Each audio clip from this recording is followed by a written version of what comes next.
Ayan. Huwag niyo nang pilitin kasi umingay to eh. Kaya nalang arisaban. Ayan. Eh. Tsaka sa mga nagtatanong, nandito na ako mga boss. Linggo ngayon. Ayan. Baka gusto nyo humabol. Abot na abot pa. Boss, ari na yung motor mo. Ayan, update lang kita. Ayan, itong iyo boss, naka-racing cam yan. Ayan, kinakalas pa lang. Baka mamaya, hahanapin mo, white cam ang iyo, ay racing boss ang nakakabit. Itong kaya idol, kaya namin kinalas dahil naputulan daw sa spark plug. Yung akala ko putol lang spark plug, ari pala, yung nakaharang din sa titing are. Ayan, sa electron niya, ayan nawala na yung naka letter C na naka-cover din eh. Hanapin namin, baka nasa black lang.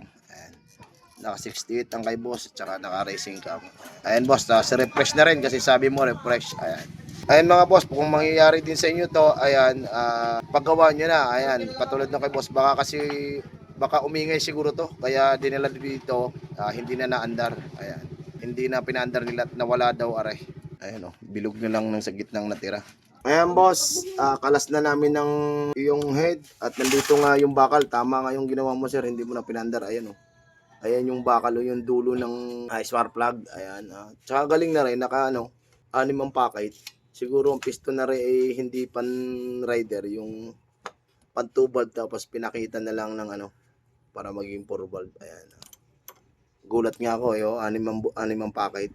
Ayan mga boss, kung mangyayari sa inyo, huwag niyo munang pandarin. Ayan, para hindi mangyayari para hindi masira ang head. Yung head niyan, dukit-dukit yan. Tingnan mo nga ang head niya. Ayan dukit-dukit nga Ayan, tatamaan kasi yung mga barbula niyan. Ayan mga bossing.